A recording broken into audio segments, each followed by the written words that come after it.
everyone. Welcome to another conversation where we are talking about love.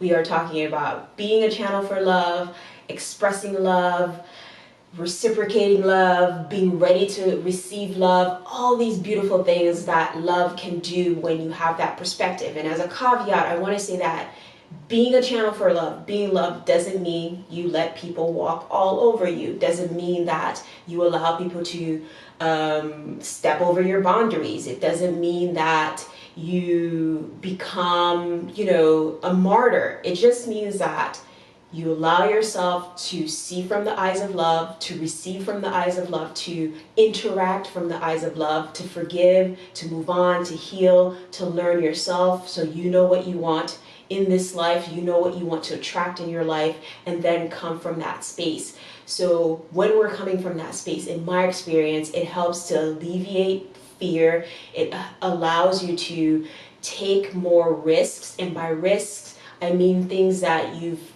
analyzed and you've come to that heart-mind reasoning and you say, you know what, I've gone through this and I'm ready to take the next step in my career. I'm ready to take the next step in my relationship and so on. It's not just about falling in blind. And for some people, that's okay. If you are at that space and you're wanting to just fall in blind, that's okay and you should do it. But it comes to knowing yourself. Are you falling in blind because that's what you want or because you're being pushed in that direction? So if you know my work, you know that I am always advocating people take time to know themselves, and knowing yourself, asking yourself questions, understanding what things mean to you, understanding your past, understanding your present, and understanding what kind of future you possibly want to create for yourself. And that will change over time, over different age groups, over different places in your life. But when you have a foundation, you know where you're going, you know where you're trying to go. So when things come at you all the time, you're able to filter what information is good for you, what information is not, what can you apply to your life, and what needs to be discarded. So these are really important things. And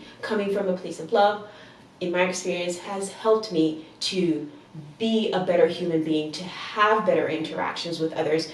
Although I'm not perfect, my interactions with people are not always perfect, but I do my best to always come from a place of love. And by doing that, I want the best for people. I want people to interact with me and learn something, and vice versa. So let's get started with this conversation. And in this conversation, we are talking about fake it till you make it. And I personally do not resonate with that term. It always seemed kind of icky to me. So what I like to do is talk about envisioning the life that you want, envisioning the processes to getting to a space that you want to get. Now, I don't want to completely discard fake it till you make it. I want to say that if you have skills, yet you're unable to market them, faking it till you make it is a great tool to help you gain the confidence to put yourself out there, to start networking and talking to people and building relationships and partnerships that work for you. If you know you're ready for a relationship and you just haven't met the right person, I don't know how that fake it till you make it might apply. Maybe you behave in a way that you are in a relationship. You go out to restaurants, you do things that with other couples. But I think fake it till you make it more applies to entrepreneurship or career aspirations and those things. But envisioning works for everything. It works for career, it works for relationships, it works for building partnerships, networking, building the life that you want, building the world that you want by starting with yourself. So I like to envision things that I want, and I don't do it consistently. I don't always do it, but it is a practice that I have in my life, and it doesn't take a long time. I can sit for a moment and just envision something that I want, something that I want to connect with, and then I leave it in the back burner for a bit, and then I come back to it. And I don't have a certain expectation of how that's going to come. I'm open to how I will receive information about that. how I will start to take the actions or be attracted to people or situations that would help me to get closer to what it is that I'm wanting in my life. And I'm also doing the work. I'm also taking actions. If, for example, you want more love in your life, I am loving myself more. I am interacting with people with more love in my heart, with more forgiveness. I am working on healing myself. I'm understanding who I am. I'm consistent in my foundation, and when things change, I acknowledge that. When I have fear, I acknowledge it. When I need to heal, I acknowledge it. So I'm constantly working towards attracting those things into my life so my vibration matches what it is that I'm wanting in my life. And what you need to know about this is that it takes a level of support for yourself, support for others.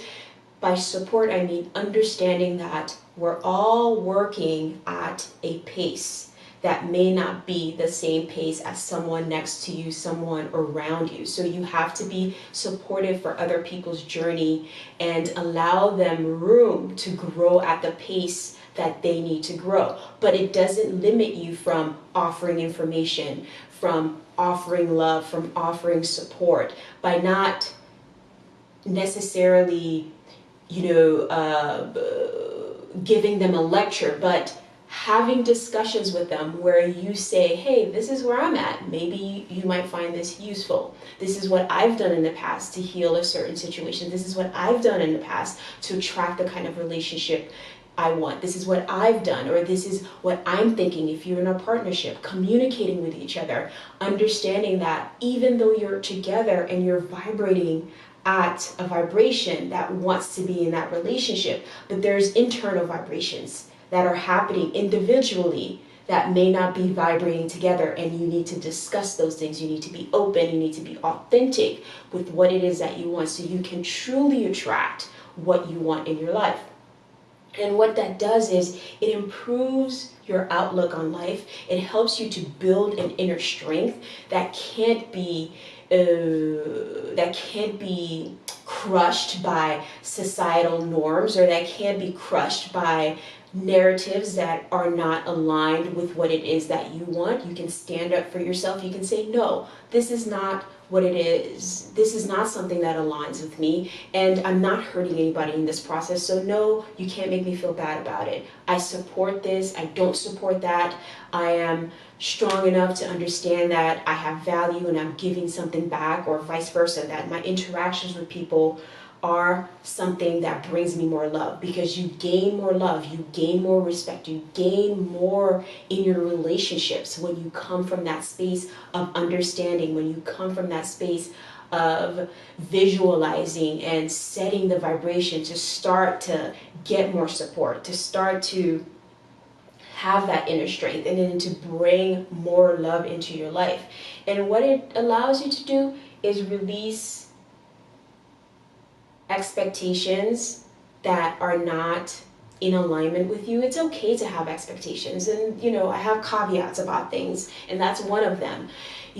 Expecting someone to do something. You can't control anyone. You can only control yourself. So if you set expectations for yourself, that's fine. But if you're setting expectations for others and you're expecting them to meet that, you're setting yourself off. You're setting yourself up, yeah, that's the word I want to use, for failure sometimes, because that person may not meet your expectation. So we go back to that vibration of imagination where, all right, I want something from someone.